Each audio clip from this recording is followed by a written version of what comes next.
안녕하세요. 헤이 애들입니다. 헤이 애들. 네, 오늘은 호주 영주권 2년 후에는 받을 수 있는 혜택이 무엇인지에 대해서 알아보겠습니다. 간단하게 설명드리면은 호주의 영주권을 받았다 하시는 분들은 저번 영상에서 설명드렸다시피 무료 영어 수업을 받을 수 있고요. 그리고 영주권을 받은 지 1년이 넘었다, 1년이 됐다 하시는 분들은 패밀리 베네피트인가? PPT인가? 뭐였는지 헷갈리네요. 패밀리 텍스 베네핏이구나. 패밀리 텍스 베네핏 PTB, 패밀리 텍스 베네핏을 받을 수 있다고 합니다. 여기에 파트 A, 이거는 못 보신 분들은 예전 영상을 참고하시면 됩니다. 위에 링크를 걸어 놓을게요. 한번 1년 후에 내가 받을 수 있는 게 무엇인가 확인하고 싶은 분들은 1년 후에 받을 수 있는 혜택은 이 영상에서 확인해 보시면 됩니다. 그러면 이제 나는 영주권을 받은 지 2년이 됐어. 드디어 2년이 됐어. 그럼 내가 받을 수 있는 혜택이 뭐가 있을까? 아쉽지만 물론 당연히 이 PTB는 당연히 계속 받을 수 있겠죠. 이제 쭉 연결이 되는 거니까. 사실 쭉 읽어보니까 가장 중요하게 봐야 할 것은 페런츠 리브 페이입니다. 뭔가 지금 아이가 없으신 분들은 보면서 딱 예감을 하셨겠죠? 내가 싱글이다, 싱글 애들 결혼했는데 파트너가 있는데 아이가 없다. 죄송합니다. 이번에도 혜택이 없습니다. 그러신 분들은 영상을 보시는 게 시간 낭비일 수 있잖아요. 그러니까 영상을 멈추시고 저의 다른 영상을 봐주시면 감사하겠습니다. 내가 싱글이야. 싱글이야. 내가 싱글이다, 내가 자녀가 없다 하시는 분들은 2년까지는 혜택이 없어요. 영주권을 받아도 내가 열심히 영주권을 받으려고 영어 공부도 하고 잡도 참고 뭐 심사도 통과하고 이민석에 돈도 많이 내고 했는데 자격이 제 혜택이 없어요. 혜택이 있는 거야 메디케어 주는 거 정도? 그리고 영주권 받으면 영어 수업 들을 수 있는 정도? 물론 이 영어 수업 듣는 것도 하이 퀄리티, 그러니까 이렇게 높으신 레벨 분들이 있잖아요. 높으신 레벨 분들은 들으실 이유가 없죠. 그리고 내가 어느 정도 영어 의사소통이 일하는 정도에 문제도 없고 그렇다 이러면은 당연히 시간을 내서 이걸 들으실 필요가 없겠죠. 그래서 저는 굳이 이거를 무료라고 해서 추천하진 않아요. 이게 호주에 갓 왔다, 온 지 얼마 안 됐다, 내가 호주에 친구가 없다, 나는 좀 사회활동을 하고 싶은데 호주에 친구를 만들고 싶다, 내가 호주 문화와 시스템을 모른다 이러신 분들에게는 추천드리지만, 호주를 오래 살았다, 호주에 친구가 너무너무 많다 이러신 분들은 들으실 이유가 없겠죠. 그리고 아무래도 일을 해야 되다 보니까 이브닝이라고 하지만 수업을 듣는 게 쉽지 않잖아요. 우리나라에서도 직장생활 하면서 영어 학원 꼬박꼬박 다니는 게 쉽지 않듯이 당연히 쉽지 않습니다. 그런 분들에게 추천드리지 않습니다. 그래서 이 1년 후에는 이 자녀가 있으면 자녀 수당을 받을 수 있고요. 드디어 2년 후에는 그래도 이제 아무래도 영주권을 받으시라고 하시는 분들 같은 경우에는 결혼을 하면 한국에 가시는 분들도 물론 계시지만 호주에서 내 아이는 여기서 꼭 좋은 교육이라고 볼 순 없지만 아무튼 이 호주에서 좀 교육을 하고 싶다 하시는 분들이 많아요. 주위에 보면은 자식 때문에 여기에 이민 왔다, 자식이라도 잘 키워보고자 여기에 왔다 하시는 분들이 많거든요. 사실상 내 아이에게는 이런 자유로운 환경을 보여주고 싶다 이러시는 분들이 되게 많아요. 그래서 호주는 이 영주권 혜택을 이렇게 이제 조사를 하면서 알아본 게 정말 가족 중심인데, 이 가족이 아이가 있어야 되는, 아이가 있어야지 뭔가 많이 받을 수 있는, 꼭 받으려고 하는 건 아니지만 그래도 아이가 있는 사람들이 살기가 좋은 것 같아요. 그래서 호주가 오시는 분들이 우스갯소리로 이게 삶이 나눠진대요. 호주에 오면서 첫 번째가 영주권 받기 전과 후. 왜냐면 솔직히 전과 후에 삶이 그렇게 드라마틱하게 바뀌진 않는 것 같아요. 내가 예를 들면 엔지니어야.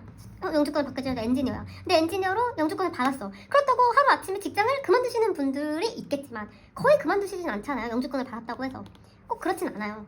그러니까 삶이 드라마틱하게 바뀌진 않았지만 그래도 이민성에 내는 돈이 안 들어가기 때문에 밑빠진 독에 물 붓기는 아니다. 그때부터 솔직히 돈을 모을 수 있죠. 그리고 두 번째는 호주에서 아이가 있기 전과 후로 나눈다고 합니다. 이게 가장 체감이 많이 간대요. 왜냐면 아이에게 주는 혜택이 많기 때문에. 물론 이 아이가 있는 사람들은 영주권을 갖고 있는 부모의 아이일 경우에 해당합니다. 혹시 그거 알아요? 영주권이 부모가 아니잖아요. 만약에 부모가 학생비자야. 얘가 학생이야. 내 남편이 학생이야. 근데 나도 학생이야. 그러면 아이를 만약에 호주에서 낳았어. 그러면 이 아이의 비자는 미국처럼 뭐 시민권 뭐 이런 게 아니라 얘도 똑같이 학생 비자예요. 그래서 아무래도 호주로 뭐 애를 낳으러 오시거나 원정 뭐 출산 이런 문제는 없는 것 같아요. 아무쪼록 호주에서 아이를 낳으면 받을 수 있는 혜택이 많다라는 거를 꼭 말씀해드리고 싶었어요. 그러면 자 이제 이 페런트 리브 페이는 뭔가 라고 알아보니까 이거는 쉽게 한국의 육아휴직이에요. 육아휴직이라고 생각하면 되고 이게 2023년 7월 1일부터 법이 리뉴얼 됐습니다. 자세한 사항은 이제 그 이민 여기 보면 사이트를 제가 아래에 첨부해 놓을게요. 그 아래 가면은 자세하게 영어로 써 있어요. 하지만 저는 이제 중요한 것만 알려드리려고 하기 때문에 이제 중요한 부분만 알려드리도록 하겠습니다. 그럼 이 육아휴직을 받기 위해서는 당연히 조건이 필요해요. 뭔가의 혜택을 받기 위해서는 당연하게 조건이 필요하죠. 다 줄 순 없는 거니까. 다 주면 좋겠지만. 그럼 첫 번째 조건은 수입을 봅니다. 가장 중요하죠. 두 번째. 그리고 일을 확인합니다. 일을 하는지 안 하는지. 그리고 또 주거를 확인한다고 합니다. 이제부터 설명을 해드릴게요. 이제 신청 자격은 당연히 뭐 아이가 있어야 되고 아이가 있다는 가정하에 페런트 리브를 쓸 수 있는 거죠. 내가 페런트도 아닌데 내가 부모도 아닌데 육아휴직을 쓸 수는 없잖아요. 한국도. 그러면 이 육아휴직은 이제 뭐 신생아 엄마, 신생아를 뭐 입양한 엄마, 아빠, 그리고 아이를 낳은 엄마도 되고 아빠도 다 가능합니다. 우선 수입은 2022년에서 23년 회계 기준으로 말씀드릴게요. 여기 사이트에 나온 걸로 기준으로 연에 총 소득이 연 기준으로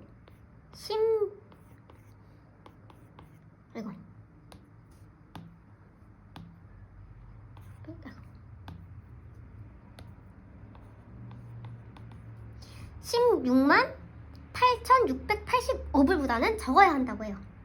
그러니까 연에 16만 8천보다 적으면 되는 거죠.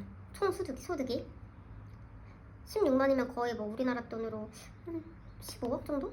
1년에 하는 거니까 아무래도 이제 이 부모 육아휴직은 첫 번째 받았던 그런 자녀 보조금보다는 더 많은 사람들이 받을 수 있는 것 같아요. 왜냐면 육아 아이를 낳으면은 아이를 케어해야 되니까. 그쵸? 저 16만 8,685불보다는 적어야 된다고 하고요. 그리고 이 두 번째, 이게 아까 전에 말씀드렸듯이 2023년 7월 1일부터 시행이 됐다고 하는데 아이가 태어나기 최소 303시간 일주일에 하루 약 10개월은 직장에서 꼭 일을 해야 한다고 합니다. 그러니까 12주는 당연히 넘어야 되고 10개월의 기간을 일을 해야 돼요. 그러니까 아이를 낳는 기준, 만약에 내가 아이를 오늘 낳았어. 오늘 낳으면은 최소 그 전에 303시간을 일을 해야 된다는 거죠. 그래야 육아휴직을 사용할 수 있다는 거예요. 아마도 이제 육아휴직을 받기 위해서 내가 임신을 했어. 내가 임신을 했는데 육아휴직을 받아야겠다 해서 임신 도중에 뭐 일을 시작하시는 분들도 있을 것 같아요. 제 생각엔 이거 받으려고, 육아휴직 받으려고. 육아휴직에 생각보다 되게 많이 주거든요, 돈을. 그렇게 많이 않진 않지만 그래도 PTB? 이거보다는 패밀리 텍스 베네핏보다는 많이 줘요. 그러니까 육아휴직 받으려고 일을 그냥 일을 딸랑하고 나 좀 있으면 육아휴직 가야 돼 이런 사람들이 많기 때문에 이건 회사에서도 아무리 눈치를 잘 안 보는 호주여도 내가 이 사람을 트레이닝 시키고 했는데 나 아이 난다고 육아휴직 쓸래 이러면 회사도 손해고 뭔가 이제 정부 차원에서도 손해가 많겠죠. 그래서 최소 아이를 낳기 전 303시간은 무조건 일을 해야 한다고 합니다. 필수적으로 이걸 해야 돼요. 그러면 나는 일하는데 나는 자영업자야. 그럼 어떡하지? 난 자영업자면 그러면은 이 육아휴직을 못 받는 건가? 생각하시는 분들이 있어요. 아니에요. 그래서 육아휴직은 자영업 하시는 분들도 받을 수 있게 해놨어요. 그래서 셀프 임플리드 페런츠라는 걸 또 신청을 하면 된다고 합니다. 이거는 이제 좀 사이트에 들어가서 자세히 알아봐 보셔야 될 것 같아요. 이런 부분은 직접 자영업을 하시면 알아보시면 될 것 같습니다. 그러면 가장 중요한 게 얼마를 받을 수 있는 거냐? 얼마를 받을 수 있는 거냐? 뭐 주거는 당연히 여기 호주에 살아야 된다는 거죠. 그러면 우선은 이제 조건은 이 정도로 마무리를 짓고, 그러면 내가 얼마 받을 수 있는 건데? 얼마 받을 수 있는 거야? 솔직히 이게 가장 중요한 것 같아요. 내가 얼마 실질적으로 받을 수 있는 건지. 우선은 그 작년부터는 20주,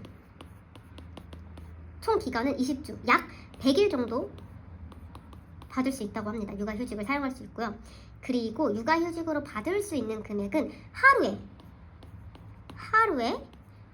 텍스 전, 여기서도 텍스를 다 떼요. 텍스 전은 176.55불이고 주에 원위크에 약 882.75불까지 받을 수 있대요. 그러면 882불 정도 주에 들으면, 근데 이게 텍스 전이어서 그렇지만 텍스를 얼마 떼는지는 솔직히 잘 모르겠어요. 이것도 알아봐야 될 것 같기는 한데 이 정도로 받을 수 있다고 하니까 그래도 한 20주면은 약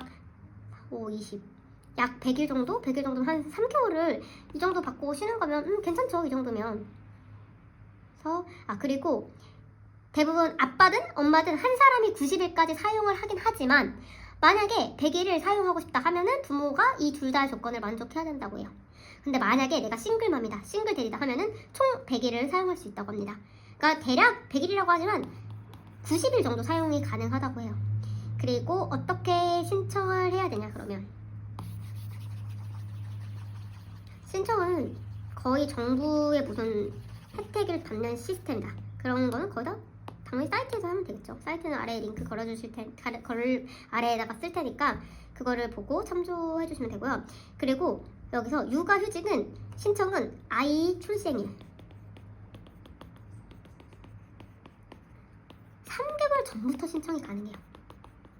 그리고 첫 신청은 이제 아이가 태어나고, 근데 내가 출생이 3개월 전에 육아휴직을 신청을 못했어. 내가 만약에 조건이 안 맞을 수가 있죠. 뭐 수입이야 상관없겠지만 내가 일한 지 303시간이 안 됐어. 그럴 때는 신청을 못하잖아. 그러면 아이가 태어나고 52주 안에 신청을 하면은 됩니다. 첫 번째, 두 번째. 그래서 만약에 아빠나 엄마나 부부 중에 한 명이 육아휴직을 사용을 했다면 사용하지 않은 사람이 2년 안에 신청을 또 하면 된다고 합니다. 근데 신청은 이제 이 사이트에서 하고, 대신에 육아휴직을 하기 전에 아무래도 이제 뭐 다른 사람한테 내 업무를 이제 테이크오버 해야 되는지 그럴 경우가 많잖아요. 아무래도 대신 회사와 최소 나 육아휴직 쓸 거야, 최소 10주 전에는 회사에 노티스를 내야 된다고 합니다. 그래서 제가 또 계산을 해봤어요. 궁금하잖아요.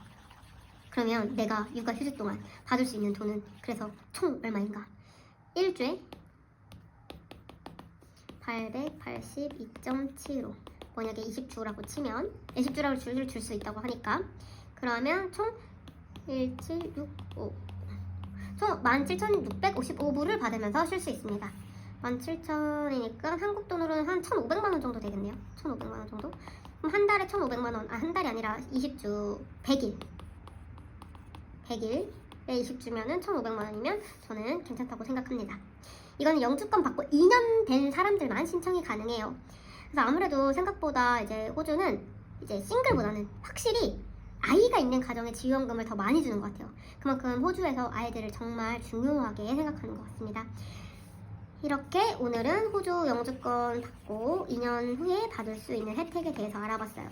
다음번에는 드디어 사람들이 많이 기다리는 호주 4년 후 혜택, 많이들 기다리는 잡시커와 보유 스터디에 대해서 알아보도록 하겠습니다. 좋아요, 구독 감사합니다.